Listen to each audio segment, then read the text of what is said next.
Pengertian enzim. Enzim adalah senyawa kimia berupa protein yang berperan sebagai biokatalisator, di mana bio adalah makhluk hidup dan katalis adalah zat yang dapat mempercepat reaksi. Sederhananya, enzim adalah katalis yang membantu mempercepat reaksi biologis. Enzim merupakan katalis yang sangat selektif, artinya setiap enzim hanya mempercepat reaksi tertentu. Beberapa enzim membantu memecah molekul besar menjadi potongan-potongan kecil lebih mudah diserap tubuh. Namun ada juga enzim membantu mengikat dua molekul menjadi satu untuk menghasilkan molekul baru. Fungsi dari enzim yaitu yang pertama pencernaan makanan di mana molekul nutrisi yang besar atau seperti protein, karbohidrat, dan lemak dipecah menjadi molekul yang lebih kecil. Yang kedua, konservasi dan transformasi energi kimia. Yang ketiga, konstruksi makromolekul seluler dari prekursor yang lebih kecil.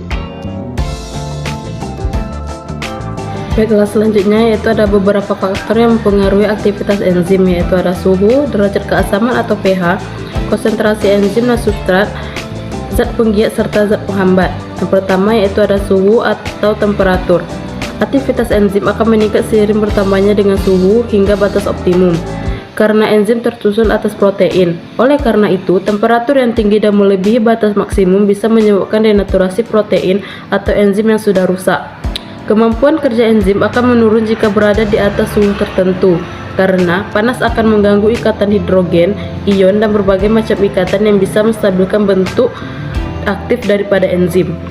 Dengan begitu, enzim yang merupakan protein akan mengalami proses denaturasi. Selanjutnya itu ada derajat keasaman atau pH. Enzim memiliki pH optimum yang khas. pH optimum pada enzim bisa bersifat basa ataupun asam. Sebagian besar enzim dalam tubuh manusia memiliki pH optimum 6 hingga 8. Misalnya enzim tripsin pendegradasi protein. Meski begitu, ada beberapa enzim yang aktif pada kondisi asam, misalnya enzim pepsin. Kandungan pH bisa mempengaruhi perubahan asam amino pada sisi aktif, terutama zat yang berkombinasi dengan substratnya. Konsentrasi enzim dan substrat. Konsentrasi enzim dan substrat berbanding lurus dengan kecepatan reaksi. Artinya, konsentrasi enzim menjadi 2 kali lipat, sementara faktor lainnya tetap. Kondisi konstan dicapai jika enzim sudah mengikat semua substrat yang ada yang akan dikatalisasi. Ketika kadar enzim tetap, namun kadar substratnya dinaikkan, kecepatan reaksinya akan naik hingga mencapai kondisi konstan, yaitu semua substrat sudah diikat oleh enzim. Selanjutnya yaitu ada zat penggiat. Ada zat kimia tertentu yang bisa meningkatkan aktivitas enzim, misalnya garam dan logam alkali dalam konsentrasi encer yaitu 2 hingga 5%. Yang terakhir yaitu ada zat penghambat.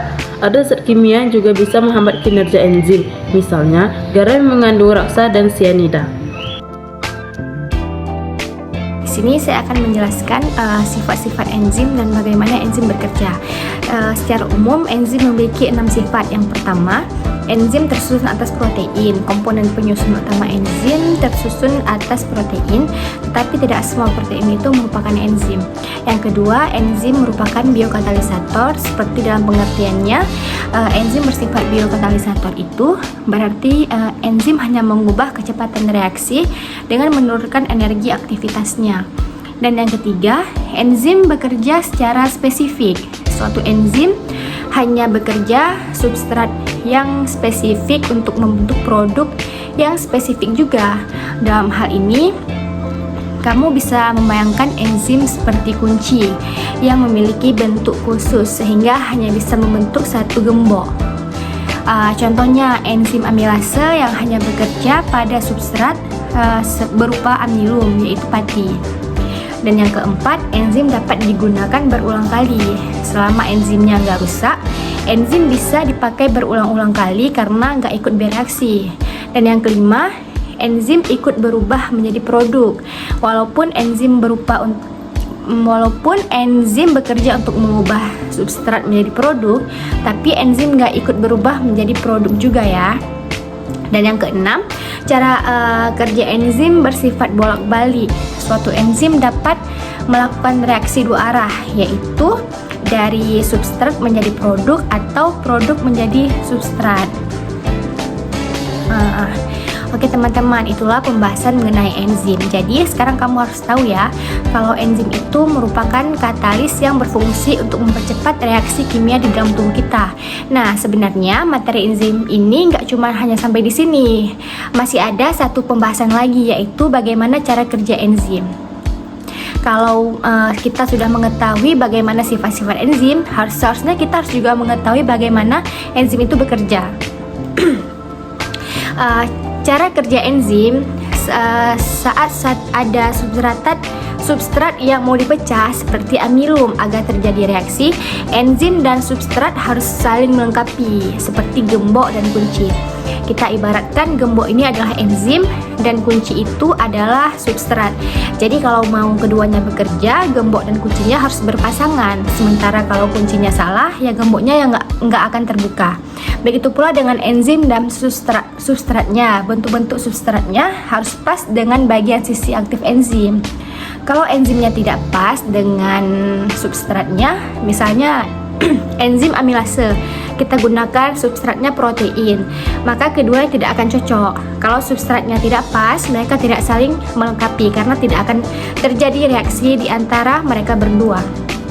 Tapi kalau substratnya pas, misalnya amilum bertemu dengan amilase, maka enzimnya akan bekerja secara maksimal.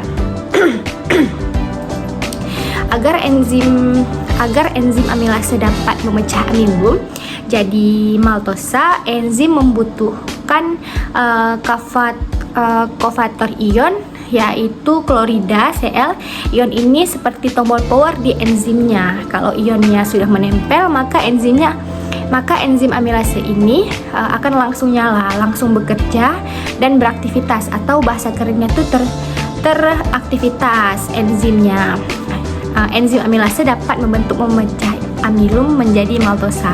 Nah, suatu enzim pasti punya pasangan substratnya, tapi substratnya datangnya biasa bermacam-macam bentuknya. Amilum yang satu berbeda bentuknya dengan yang lain. Dalam bentuk amilopektin dan ada juga dalam bentuk amilosa. Kalau bentuk substratnya yang datang dalam sesuai sama enzimnya, sisi aktif enzimnya bisa berubah agar cocok dengan substratnya alias fleksibel. Tapi tetap ya, sekaligus sisi aktif enzim bisa berubah. Enzim dan substratnya harus cocok agar bisa bekerja seperti amilase dan amilum tadi. Mau seperti apapun bentuk amilumnya, kalau bertemu dengan enzim amilase, dia akan bekerja dengan maksimal dan akan cocok. Contoh-contoh enzim. Yang pertama, enzim amilase. Enzim amilase diproduksi di kelenjar liur, pankreas, dan usus halus. Enzim ini bertugas memecah zat pati dan karbohidrat menjadi gula atau glukosa. Di dalam usus amilase terus memecah molekul zat pati hingga menjadi glukosa yang nantinya akan diserap ke dalam sirkulasi darah melalui dinding usus halus. Yang kedua, enzim protease. Enzim protease merupakan enzim pencernaan yang bertugas untuk memecah protein dalam makanan menjadi asam amino atau amino asid. Enzim ini diproduksi di lambung, pankreas, dan usus halus. Yang ketiga, enzim lipase. Enzim lipase memiliki tugas memecahkan lemak menjadi asam lemak dan gliseril atau zat gula yang mengandung alkohol. Enzim lipase juga ditemukan di dalam ASI, fungsinya untuk membantu bayi mencerna molekul lemak saat menyusu. Yang keempat, enzim maltase. Enzim maltase diproduksi oleh usus halus dan memiliki fungsi untuk menghancurkan maltosa. Zat gula maltosa ini banyak ditemukan pada tumbuhan seperti biji-bijian, gandum, dan ubi. Yang kelima, enzim laktase. Enzim laktase merupakan jenis enzim pencernaan yang memecah gula laktase. Gula ini ditemukan dalam susu dan makanan atau minuman yang terbuat dari susu. Yang keenam, enzim sukrase. Enzim sukrase merupakan enzim yang diproduksi oleh usus halus.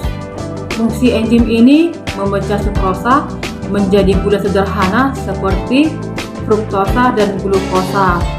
Glukosa ditemukan pada tanaman seperti tebu, sorghum, dan bit gula.